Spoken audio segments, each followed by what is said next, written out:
नमस्कार बच्चों, एक बार फिर हम अपने इंग्लिश की वर्चुअल क्लासेस में आपके सामने हाजिर हैं। जैसा आप जानते हैं, बीते दिनों में हम ट्रांसलेशन के बारे में चर्चा कर रहे हैं और उसी विषय को आगे बढ़ाते हुए हमने आपके लिए एक बार फिर आमंत्रित किया है आपके जाने पहचाने शिक्षक मिस्टर राजेश तिवारी को। वो हमें बताएंगे और आगे ट्रांसलेशन के बारे में। आइए मिस्टर तिवारी, हम आपका स्वागत करते हैं। Thank you. बच्चों, हमने पिछले 2 दिनों से इस टॉपिक को लिया है, ट्रांसलेशन को। कल हम बात कर रहे थे 10th क्लास के छात्र छात्राओं से, और इसके एक दिन पहले जब आपकी बारी थी तब आपको मिस्टर राहुल अग्रवाल और मिसेस अंजलि कुलकर्णी ने ट्रांसलेशन के कुछ टिप्स आपको दिए थे और शुरुआत की थी कि ट्रांसलेशन क्या है, इसमें क्या सावधानियां बरती जाती हैं, कैसे किया जाता है। जी संगीता जी, मैं इन बच्चों को ये बताना चाहूँगा कि चाहे 9th क्लास हो चाहे 10th क्लास हो, जी ट्रांसलेशन जो है वो क्वेश्चन पेपर का एक इंटीग्रल पार्ट है और वो अनिवार्य रूप से 5 नंबर का आता है। अगर बच्चे ये सॉल्व कर लें तो 5 मार्क्स उन्हें पूरे मिलते हैं। 50 नंबर का कुल आपका पेपर होता है, जिसमें से 5 नंबर का ट्रांसलेशन होता है और वो कुल पेपर का 10% होता है। जी इसलिए बच्चों, हम आपको एक बार रिकैप देते हुए कि पिछले पाठ में आपने क्या सीखा था, मैं आपको आमंत्रित करता हूं स्क्रीन पर देखने के लिए। चलिए देखिए ट्रांसलेशन क्या है। आप अपनी टीवी स्क्रीन पर देख रहे हैं 3 वाक्य हमने लिखे हैं।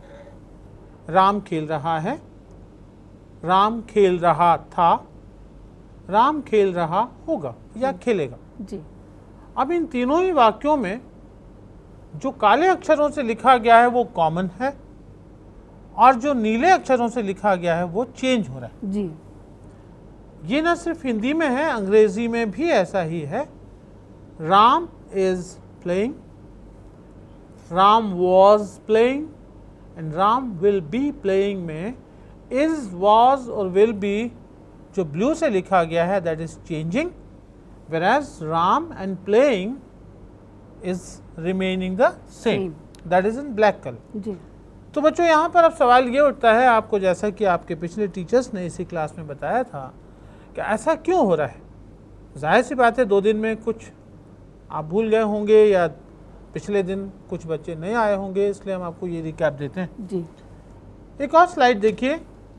हमने एक कॉलम्स आपको लेके आए हैं, 3 कॉलम्स में हमने इन शब्दों को डाला।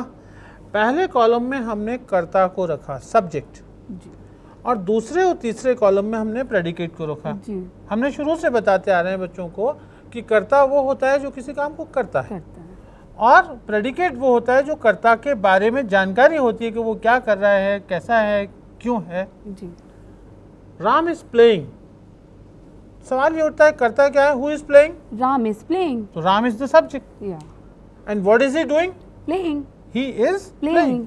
तो ये इज प्लेइंग जो है that is predicate. Predicate. Ram is subject and is playing is predicate because whatever is Ram doing is called predicate. Okay? Okay दूसरे सेंटेंस में Ram was playing. Again Ram is subject. या Was playing is predicate. Predicate. In third sentence, Ram will be playing.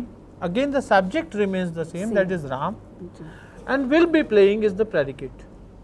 तो बच्चों, यहाँ पर आपने देखा कि जो अंग्रेजी के सेंटेंसेस हैं उनमें बीच का हिस्सा जो ब्लू है वो चेंज हो रहा है। यानी अंग्रेजी में अगर आप सेंटेंस बना रहे हैं तो मुख्य क्रिया के पहले कुछ चेंजेस हो रहे हैं जी और यहाँ पर मुख्य क्रिया के बाद में चेंजेस हो रहे हैं। हिंदी में राम खेल रहा है, जी था और होगा। टेंस। अब देखिएगा आप, इस प्रकार हमने देखा कि पहले दिए गए तीनों वाक्यों में, एक बार फिर से तीनों वाक्य देख लें, जी ये आपके सामने। इनमें कर्ता यानी राम, राम, राम जी एक ही है, क्रिया भी एक ही है। देखिएगा आप, प्लेइंग, प्लेइंग, प्लेइंग। प्लेइंग। जी लेकिन बीच में क्रिया का जो समय है, भूतकाल, वर्तमान काल एवं भविष्य काल, उसमें परिवर्तन हो रहा है। जी इसीलिए मुख्य क्रिया के साथ सहायक क्रिया यानी हेल्पिंग वर्ब का उपयोग किया जाता है। तो वस्तुतः जो मुख्य क्रिया है वो क्या काम करती है, एक्शन बताने का काम करती है, और उसके साथ जो सहायक क्रिया होती है वो क्या काम करती है, वो हमें क्रिया का समय बताती है। जी। क्या बताती है? क्रिया का समय बताती है। क्रिया का समय बताती है। तो बच्चों हेल्पिंग वर्ब्स का काम होता है क्रिया का समय बताना। जी अब आप क्रिया के रूप के बारे में हमने आपसे बात की थी। क्रिया के रूप क्या होते हैं आपको first form, second form, third form अभी तक बताया गया, पर हमने पिछली कक्षा में आपको बताया था कि हमने फर्स्ट फॉर्म को दो टुकड़ों में बांटा। जो मुख्य क्रिया है उसको हमने कहा कि बहुवचन कर्ता के साथ रहेगी, जी और जो सहायक क्रिया है उसके लिए हमने कहा कि जो दूसरी जो मुख्य क्रिया में जब SAIS लगेगा तो वो सिंगुलर हो जाएगी। जी जो मुख्य क्रिया है मेन वर्ब जिसे हम MV करके यहाँ पर लिख रहे हैं, जी। ये हमेशा प्लूरल होगी। अच्छा, MV मतलब मेन वर्ब। मेन वर्ब जी। ये हमेशा प्लूरल होगी। प्लूरल जैसे होगी। राम एंड मोहन गो, जी राम और मोहन जाते हैं, जी। तो दो लोग जा रहे हैं तो ये प्लूरल वर्ब आएगी वर्ब। इसके साथ में, Ram and Mohan go. Goes. Go. Ram and Mohan go. Go. अब जब हम राम अकेला जाएगा तो राम गोज कर देते हैं, क्योंकि हमको इसको एक वचन बनाना है। जी। अब यहाँ पे बच्चों को जो कंफ्यूजन होता है उसके बारे में हमने पिछली क्लास में हालांकि उनसे बात की थी, जी। फिर भी एक बार बता दें। अक्सर बच्चों को कंफ्यूजन जो हो जाता है वो ये होता है कि जब वो किसी नाउन को सिंगुलर से प्लूरल बनाते हैं, जी जैसे बॉय उनका एक नाउन है, ये सिंगुलर है, एक वचन, एक लड़का, ठीक। जी अब इसको अगर उन्हें बहुवचन बनाना तो वो क्या करते हैं, प्लस एस लगाते हैं, जी और ये जो बॉयज होता है इज इक्वल टू बॉयज, ये जी। बॉयज इनका क्या हो जाता है, बहुवचन हो जाता है, जी। यानी एक से अधिक बच्चे, जी ठीक है। जी लेकिन ये तो है आपका कर्ता, यानी नाउन्स के बारे में बात हो रही है ये, जी कि नाउन्स में जब हम लोग SAIS लगाते हैं जी। तो वो प्लूरल हो जाते हैं, और वर्ब में इसका उल्टा होता है। जी वर्ब में इसका उल्टा रिवर्स होता होता है। है। जी वर्ब में देखिए गो जो है आपका क्या है, प्लूरल, जी यानी ये बहुवचन है, और जब इसमें SAIS आप लगाते हैं प्लस ES तो ये क्या हो जाता है, गोज, गोज।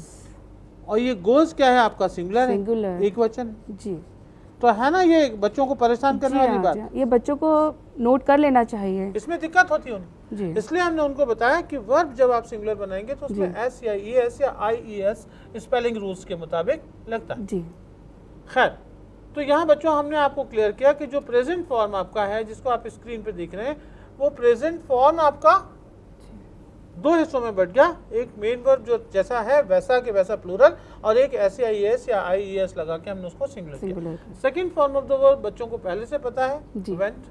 थर्ड फॉर्म भी उन्हें पता है, और जो फोर्थ हमने एक लेके आए हैं वो है हमारा प्रेजेंट पार्टिसिपल, जिसको हम ING फॉर्म या कॉन्टिन्यूस फॉर्म कहते हैं। जी। जब मेन वर्ब में जी ING लगा दिया दिया जाता है गोइंग, तो- जी कमिंग, हाँ। रीडिंग, राइटिंग, तो वो तो ये continuous हो जाता है। कंटिन्यूस फॉर्म हो जाता है। जी अब इनका उपयोग कहाँ कहाँ करते हैं ये हमने कल 10th के बच्चों को तो बताया था, जी। बट 9th के बच्चों को लिए हमें ये बताना आज जरूरी है। जी बच्चों इसको जब हम उपयोग करते हैं तो जैसा इसके नाम आप एक बार फिर से पढ़ें, हमने second form of the verb को पास्ट कहा, फर्स्ट फॉर्म के सिंगुलर प्लूरल दोनों को प्रेजेंट कहा, थर्ड फॉर्म को हमने पास्ट पार्टिसिपल कहा, जी। और फोर्थ जो था उसको हमने प्रेजेंट पार्टिसिपल Participle। या ING फॉर्म या कॉन्टिन्यूस फॉर्म फॉर्म कहा। कहा। जी सबसे ज्यादा उपयोग होता है कॉन्टिन्यूस फॉर्म का, अच्छा क्योंकि टोटल जो हमारे 12 सब डिविजन्स होते हैं टेंसेस के, 3 टेंस होते हैं और हर एक के 4 डिवीजन होते हैं, जी सब सेंटेंसेस। जी ओके, तो हर एक में जैसे प्रेजेंट है तो उसमें इंडेफिनिट होगा जिसे आप सिंपल प्रेजेंट कहते हैं, जी देन प्रेजेंट कॉन्टिन्यूस होगा,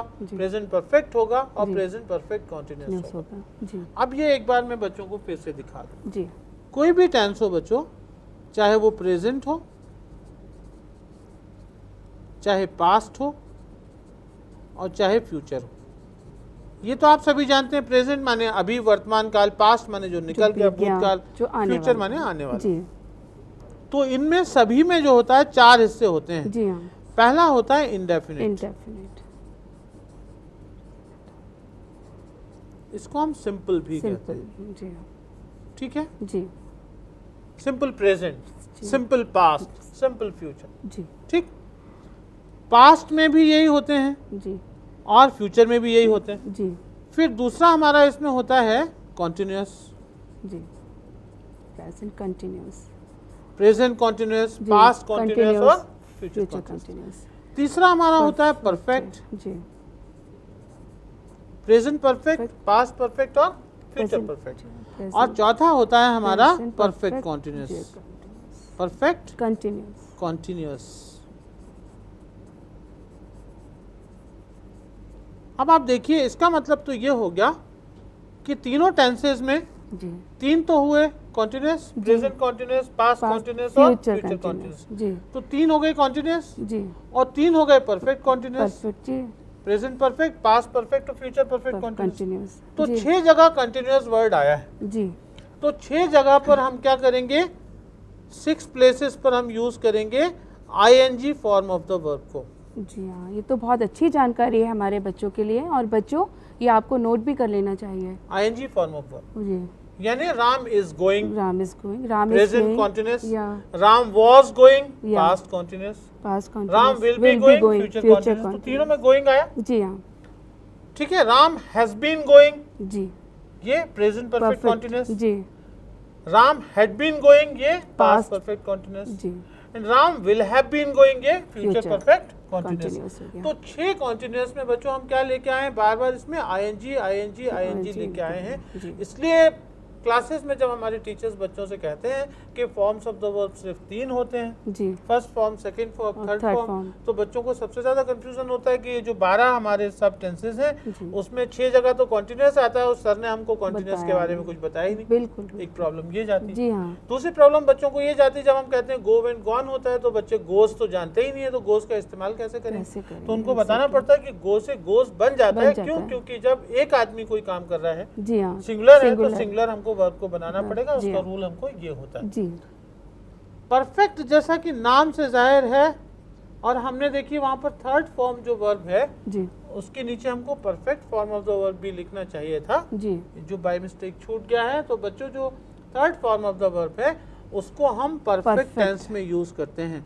तो परफेक्ट के लिए कौन सी वर्ब आएगी, देखिए third form of the third verb form आएगी, ऑफ द वर्ब, यानी जिसको हम लोग पास्ट पार्टिसिपल कहते हैं, पास्ट पार्टिसिपल। पार्टिसिपल। तो ये 3 जगह आएगी। जी कहाँ कहाँ आएगी ये, प्रेजेंट परफेक्ट में आएगी, पास्ट परफेक्ट में आएगी जी। और फ्यूचर परफेक्ट परफेक्ट में में आएगी। तो 6 टेंसेस ये हुए, 3 ये हुए, तो कितने हो गए, 9। 9 हो गया। अब बचे 3। जी उनमें से जो past form of the verb है जी जिसको हमने लिखा है वेंट, जी वो अकेले पास्ट इंडेफिनिट एफर्मेटिव में आती है, past form end of verb, यानी जिसको आप सेकंड फॉर्म ऑफ वर्ब कहते हैं। ये सिर्फ पास्ट इंडेफिनिट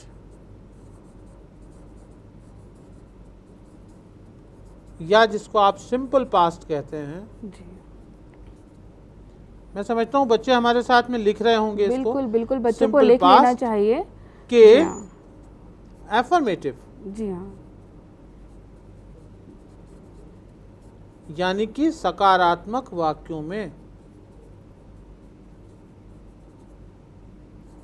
में ही प्रयोग होती है, जी तो वाक्यों में ही प्रयोग की जाती है। जी तो बच्चों मैं कुछ एग्जाम्पल्स के साथ में आपको अभी समझाऊंगा, इसको प्रयोग की जाती है। अब यहाँ पे शिक्षक साथियों, बच्चों को आपको जो बताना है वो आप ध्यान से सुन लो। हम बच्चों को बताएं कि देखिए एक पूरा फॉर्म है पास्ट फॉर्म, जी लेकिन ये हमारे पास 4 मेन टेंस वो होते हैं, आपके 3 मेन टेंसेस होते हैं, जी हाँ, present tense, present, past past tense tense और and future future tense. Tense. फिर हर एक की 4 डिवीजन होती है, हाँ। तो हो गए 12। 12 हो गए। फिर 12 में भी हर एक का एफर्मेटिव होता है, नेगेटिव होता है, इंट्रोगेटिव होता है, इंट्रोगेटिव नेगेटिव होता है, जी मतलब हाँ। 4 जी तो 48 टाइप्स ऑफ सेंटेंसेस होते हैं। ओके, तो ये बच्चों को नोट कर लेना चाहिए। उनमें से मात्र एक जगह पर पास्ट इंडेफिनिट में ये पास्ट फॉर्म आता है, ओके, बाकी 47 में ये नहीं आता। नहीं आता है। तो बच्चों तो यहाँ पर आपको 1 मिनट में आपका और लूंगा, यहाँ जी, पे जी। उनको एक एग्जाम्पल के तौर पे हम बिल्कुल समझा दें। बिल्कुल, बच्चों पास्ट इंडेफिनिट में क्या होता है, जैसे हमने लिखा वह बाजार गया था, जी वह बाजार गया था। ठीक, जी उन्होंने कहा कहाँ गए थे, बाजार गए थे। ठीक है, वेयर डिड जी। You go, I went to the market. Market। तो हमने लिखा he went to the market. Market. अब बच्चों जो एफर्मेटिव सेंटेंस होते हैं उनकी खासियत क्या होती है, एफर्मेटिव सेंटेंस का मतलब होता है बात हाँ में हो रही, जी हाँ, ऐसा हो हो रहा है। वो गया था। जी तो मात्र गया था मतलब एफर्मेटिव क्या हुआ, ये है कि वो बाजार गया था। जी, और अगर यही हो जाएगा नहीं गया था तो नेगेटिव नेगेटिव हो हो जाएगा। जाएगा। तो अगर इसको हम नेगेटिव कर दें जी, तो हमको लिखना पड़ता है he did not went. Go He did not go to the market, He did not वो go बाजार to the नहीं गया market. था। अच्छा, ठीक है, ठीक है। तो यहाँ पर हमने डिड नॉट जैसे ही लगाया तो ये देखिए फर्स्ट फॉर्म आ गया गो। जी हाँ, अब यहाँ पर बच्चों को ये कंफ्यूजन हमेशा होता होगा कि जब ये पास्ट टेंस है तो past form of the verb क्यों नहीं आया। क्यों नहीं आया? तो बच्चों आप बिल्कुल, ये याद रखिए कि past form of the verb 48 तरह के जो सेंटेंसेस होते हैं जी, उनमें से मात्र पास्ट इंडेफिनिट के एफर्मेटिव में ही यूज आती होती है। है। जी अगर इसका क्वेश्चन बनाएंगे तो भी did he go to market जी, या did he not go to the market होगा, लेकिन फिर भी इंट्रोगेटिव में भी गो का ही इस्तेमाल होगा। ओके, एक बार एक सेंटेंस लिख के मैं बता देता हूँ आपको यहाँ पे, जी, did he go to market, ये क्या हुआ बच्चों, ये इंट्रोगेटिव सेंटेंस हो गया। इंट्रोगेटिव सेंटेंस हो गया। जी हाँ, और ये did he not go to market, did he not go not go to market, market, ये इंट्रोगेटिव नेगेटिव हो गया। नेगेटिव सेंटेंस हो गया। मतलब ये भी प्रश्न है तो ये क्या हुआ, प्रश्नवाचक, जी हाँ, और ये हो गया नकारात्मक प्रश्नवाचक, जी हाँ, नकारात्मक बिल्कुल, प्रश्नवाचक। लेकिन हमने देखा जी, कि न तो नकारात्मक वाक्य में, यानी ये वाक्य जो हमारा है यहाँ भी वेंट नहीं आया, जी नहीं, न प्रश्नवाचक में आया, जी। न ही नकारात्मक प्रश्नवाचक में आया, सिर्फ एफर्मेटिव जो सकारात्मक था उसमें ही वेंट आया है। उसमें हमारा वेंट आया। जी हाँ, ठीक, जी हाँ, तो ये second form of the verb जो है बच्चों, ये सिर्फ पास्ट इंडेफिनिट के एफर्मेटिव में प्रयोग की जाती है। अब तक आप सीख चुके हैं कि ING form of the verb हमारा कहाँ कहाँ यूज हुआ। मैं एक बार आपको इसको डिटेल में समझाना चाहूँगा ताकि आपको कहीं कोई कंफ्यूजन ना रह जाए, बिल्कुल। क्योंकि मैं आपके कंफ्यूजन्स को लेकर बहुत चिंतित रहता हूँ। जी, मैं आपको पूरे के पूरे 12 टेंसेस यहाँ पर लिख रहा हूँ। देखिए आप, ये प्रेजेंट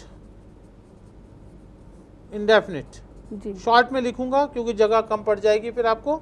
जी, इसके बाद में प्रेजेंट का कॉन्टिन्यूस, जी, इसके बाद में प्रेजेंट का परफेक्ट, इसके बाद में प्रेजेंट का परफेक्ट कॉन्टिन्यूस। ये पर कॉन टी करके हम जो लिख रहे हैं ये परफेक्ट कॉन्टिन्यूस। जी हाँ, बच्चों इसके बाद पास्ट में भी Past. यही रिपीट होगा, past indefinite, past continuous, continuous, past perfect and perfect continuous. And perfect continuous. तीसरा हमारा फ्यूचर टेंस में जाएगा, जी, फ्यूचर इंडेफिनिट, जी, फ्यूचर कॉन्टिन्यूस, जी, फ्यूचर परफेक्ट जी, और फ्यूचर परफेक्ट कॉन्टिन्यूस। कंटिन्यूस। ये कुल हुए 12। जी, इनकी नंबरिंग कर देते हैं बच्चों आपके लिए हम, 1 2 3 4 5 6 7 8 9 10, ये 11 और ये आपका 12। इसमें अब मैं आपको एक डिफरेंट कलर यूज कर रहा हूँ, रेड कलर आप मुझे देंगे। लीजिए प्लीज। रेड कलर से जिनको मैं चिन्हित कर रहा हूँ बच्चों, देखिए वो सबके सब कौन सी फॉर्म ऑफ द वर्ब लेंगे। जी, हमने सबसे ज्यादा जिसको लिया है वो है Continuous. Continuous, continuous, continuous, continuous, then perfect continuous, perfect continuous, perfect continuous. तो ये कितने हुए कुल? 6। 6 हो गए। इन सब में हम लोग वर्ब प्लस आईएनजी का इस्तेमाल करते हैं। जी, ठीक है, जी, इन सब में बच्चों क्या होगा, वर्ब प्लस आईएनजी आएगा। जी, वर्ब प्लस प्लस आईएनजी, इसको लिखिएगा जरूर आप लोग, जी, वर्ब प्लस आईएनजी। ये भी वर्ब प्लस आईएनजी, जी, यहाँ भी वर्ब प्लस ING, आईएनजी और लास्ट में भी verb plus ING, plus ING.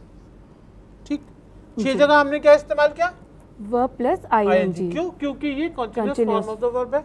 जी, फिर परफेक्ट हम कहाँ कहाँ यूज करेंगे देखिएगा आप। परफेक्ट के लिए मैं कोई दूसरा निशान, इस बार इसके नंबर के ऊपर निशान बना रहा हूँ ताकि आपको हमें बहुत सारे कलर्स यूज नहीं करने पड़ेंगे। जी हाँ, ये 3 नंबर हमारा परफेक्ट है बच्चों, देखिए इस पर हमने लाल घेरा डाला। जी 7 नंबर हमारा परफेक्ट है, इस पर हमने लाल घेरा डाला। और यहाँ पर 11 नंबर हमारा परफेक्ट है, इस पर भी हमने लाल सर्किल डाला। ये परफेक्ट के सेंटेंस जब भी आएंगे जी। तो इनमें हम third form of the verb का Verb इस्तेमाल लगाएंगे। करेंगे। देखिए आप कहाँ, यहाँ पे क्या जाएगा, third third form of the verb. ये third form, third form of the verb. Be माने वर्ब। वर्ब, यहाँ भी थर्ड फॉर्म, जी बहुत सुंदर। और यहाँ भी थर्ड। Third form. अब तक हम लोग 9 सब टेंसेस को कवर कर चुके हैं। जी अब रह जाते हैं आपके पास सिर्फ 3। 3, जी हाँ, ठीक, जी तो इन 3 में बच्चों ये जो आपका, अब मुझे कौन सा कलर इस्तेमाल करना चाहिए, मैं इसी को अंडरलाइन कर रहा Red। हूँ। प्रेजेंट इंडेफिनिट को ऊपर से नीचे से दोनों तरफ से अंडरलाइन कर रहा हूँ। जी और ये पास्ट इंडेफिनिट को हम डायरेक्ट अभी नहीं कर पाएंगे, फ्यूचर इंडेफिनिट को कर रहा हूँ क्योंकि यहाँ हमारी गारंटी है कि हम लोग first form of the verb का इस्तेमाल कर रहे हैं। जी यहाँ पर हम लोग क्या करेंगे, first form of. First form, यानी जिसे आप मेन वर्ब कहते हैं जी वो, या उसमें SAIS लगा के प्रेजेंट इंडेफिनिट में लाएंगे। जी तो यहाँ पर हम लोग main verb, main verb, singular जी एंड प्लूरल बोथ। दोनों का इस्तेमाल करते हैं। जी जैसे राम जाता है तो मेन वर्ब प्लस सिंगुलर आएगा, जी। राम गोज। राम और गोज। राम और मोहन जाते हैं तो Ram and Mohan go. Go। तो ये हमारा प्लूरल में प्लूरल। जाएगा। तो प्रेजेंट इंडेफिनिट में बच्चों हम क्या यूज करते हैं, मेन वर्ब का, यानी जो फर्स्ट फॉर्म है उसका प्लूरल फॉर्म या singular form. Singular form. Future tense में हम लोग सिर्फ मेन वर्ब यूज करते हैं, यहाँ SAIS का इस्तेमाल नहीं नहीं करते, इसलिए करते। मैंने इसको अलग से लिखूंगा। जी and I will use a blue box and red colour. बच्चों यहाँ पे हम लोग जो मेन वर्ब है उसका सिर्फ प्लूरल फॉर्म यूज करेंगे, यानी जिसको आप फर्स्ट फॉर्म कहते हैं इन ओरिजिनल। ये क्या है, फर्स्ट फर्स्ट फॉर्म। बस इसको हम यूज करते हैं यहाँ पे। जी हाँ, जी अब बच गया आपका पास्ट पास्ट इंडेफिनिट। इंडेफिनिट। तो पास्ट इंडेफिनिट में जैसा कि मैंने आपको बताया कि पास्ट इंडेफिनिट में अगर एफर्मेटिव है, जी हाँ, तो वह एफर्मेटिव अगर इसका है पास्ट इंडेफिनिट का, ये देखिए यहाँ से हमने इसको जोड़ा ऐसे, जी तो हम लोग सेकंड फॉर्म यूज करेंगे। जी सेकंड फॉर्म, जी ठीक। जी और अगर नेगेटिव या इंट्रोगेटिव है तो फिर फर्स्ट फॉर्म यूज करेंगे। First form. और अगर नेगेटिव इंट्रोगेटिव है तो हम लोग क्या करेंगे, यही फर्स्ट फॉर्म जो मेन वर्ब है, लेकिन उसका कौन सा फॉर्म, ये वाला, ये वाला फॉर्म, प्लूरल वाला। प्लूरल वाला। मतलब ओके, SAIS का इस्तेमाल सिर्फ प्रेजेंट इंडेफिनिट में ही करेंगे। किया जाता है।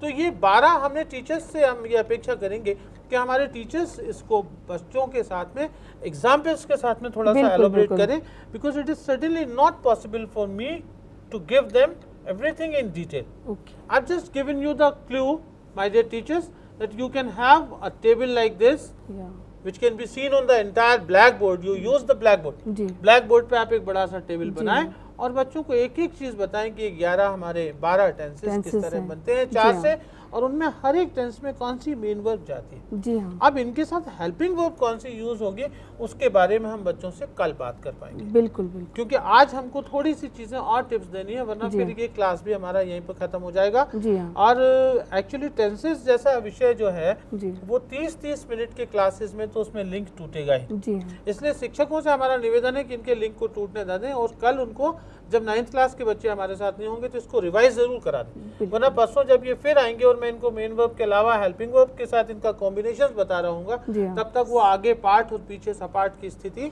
हो सकती है। इसलिए टीचर्स के लिए there is a word of caution that you be cautious and give them at least a very strong practice, जी and that can be done tomorrow. Okay, okay friends, इसके बाद हम लोग आगे चलते हैं और आपको बताते हैं कि ये हमने वर्ब्स को यूज़ कर लिया था।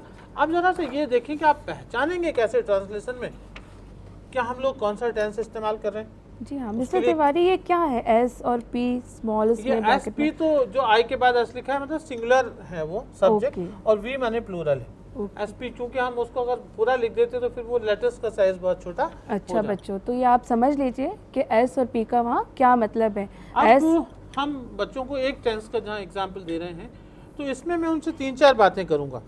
बच्चों, सबसे पहली आपकी दिक्कत होती है कि जब आपको परीक्षा में कोई क्वेश्चन आता है तो आप पहचान नहीं पाते कि ये कौन सा टेंस है। ये तो हमने बिल्कुल। आपको बता दिया कि इस टेंस में होगा तो ये करिए, उस टेंस में होगा तो ये करिए, लेकिन ये बात आपको अगर समझ में ही नहीं आए जी हाँ, कि ये टेंस है कौन सा, कौन तो सा? फिर टेंस कैसे पहचान? बिल्कुल तो बिल्कुल। उसकी पहचान सबसे पहले समझ लें आप। जी हाँ पहचान,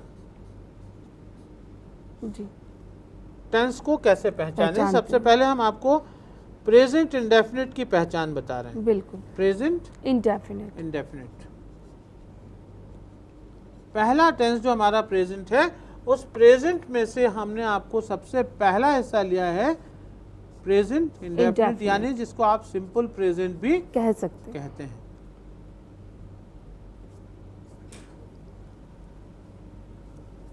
बच्चों, ये आपका सिंपल प्रेजेंट। अब आप सिंपल प्रेजेंट को देखिए कैसे करेंगे, हम लोग कैसे पहचानेंगे, इसकी क्या पहचान होगी कि ये सिंपल प्रेजेंट है? जी इसकी पहचान है कि जो अनुवाद हमेशा हिंदी में आता है, जी हाँ तो हिंदी वाक्यों के अंत में, जी, हिंदी वाक्यों के अंत में अंत में ता है, ती है, जी ते हैं, जी, ताहूं अथवा ती हूं ओके, आता है, वेरी, तब यह वाक्य प्रेजेंट इंडेफिनिट का होगा। जी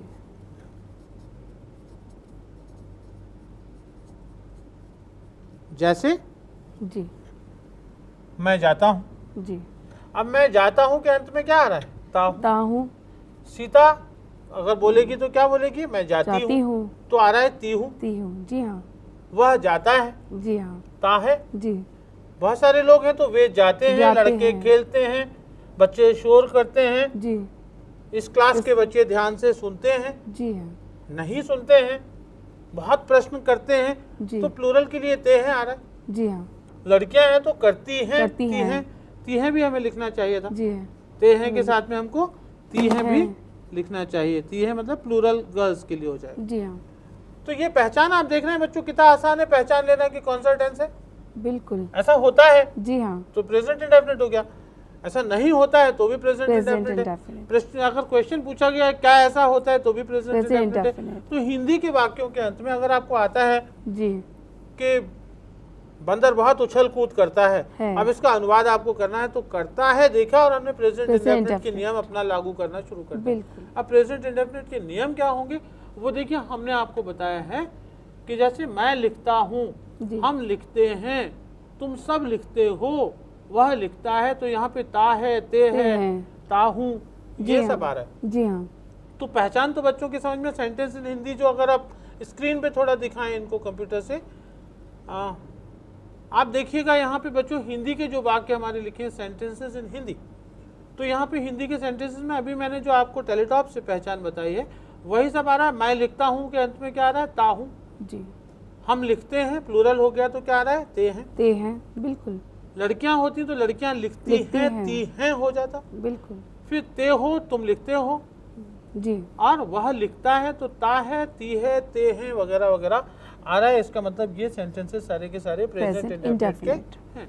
जी अब इनके लिए हमने अलग अलग स्ट्रक्चर्स आपको दिए हैं जी कि अगर कर्ता हमारा फर्स्ट पर्सन में हो जी, और एक वचन हो, फर्स्ट पर्सन एक वचन, आई, ये क्या होता है हमेशा एक्सेप्शन के तौर पे लिया जाता है। आई को हम लोग एक वचन है लेकिन फिर भी नहीं मानते। जी आमतौर पर हम लोगों के दिमाग में ये बात घुसी होती है कि मैं तो 10-5 के बराबर हूँ, शायद ऐसा भी हो सकता है। तो बच्चों ये आई जो है एक अपवाद है और इसको आप प्लूरल के रूल्स में मत डालिएगा, क्योंकि सब्जेक्ट प्लस मेन वर्ब ही यहाँ पर आएगा। फर्स्ट पर्सन में आई हो या वी हो जी। तो इसके साथ में मैं लिखता हूं तो भी आई राइट, जी, और हम सब लिखते हैं तो वी वी राइट। राइट, ठीक है। जी, लेकिन अगर लड़की लिखती है कहेंगे तो लड़की एक है तो फिर शी राइट्स हो जाए। ओके, तो टीचर्स साथियों, हमारे जो आपने स्ट्रक्चर यहाँ पर स्क्रीन पर देख रहे हैं, जी, इसके हिसाब से बच्चों को आप प्रैक्टिस कराएं। कल जब हम आप लोगों से इस बारे में बात करेंगे तो इसी को हम क्रम को आगे बढ़ाएंगे और हम काफ़ी सारा टैलेटॉप वर्क करेंगे और लिख लिख के आपको एक एक सेंटेंस के बारे में बताएंगे, क्योंकि ये सब ऐसी चीज़ें हैं इनको गंभीरता से लिया जाना चाहिए। 10% के क्वेश्चंस होते हैं और छोटे बच्चों को एक बार में सिर्फ क्लूज दे के सारे काम नहीं कराए जाते। You need to give them more and more practice. हमने आज एक बार फिर आपके साथ में रिवाइज किया कि किस तरह से हम लोग डिफरेंट टेंसेस में डिफरेंट वर्ब्स को यूज़ करते हैं, जी, और तमाम सारी बातें आपसे जो हमने की, डिफरेंट हमने चेंजेस बताए कि मेन वर्ब क्या होती है, मेन वर्ब क्यों चेंज होती है अलग अलग टेंसेस में, जी, और हेल्पिंग वर्ब क्या काम करती है, समय बताने का काम करती है। जी, तो ये सारी चीज़ें हमने आपको बताई। अब हमारा समय हुआ चाहता है और इसीलिए मैं संगीता जोसेफ जी को, जो मेरे साथ एंकर थी, और साथ में अपने स्टूडियो की टीम को धन्यवाद देते हुए आपसे विदा लेता हूँ, और अगली क्लास में आपसे फिर मुलाकात होगी। हम और बहुत सारी बातें जानेंगे ट्रांसलेशन के बारे में। तब तक के लिए नमस्कार।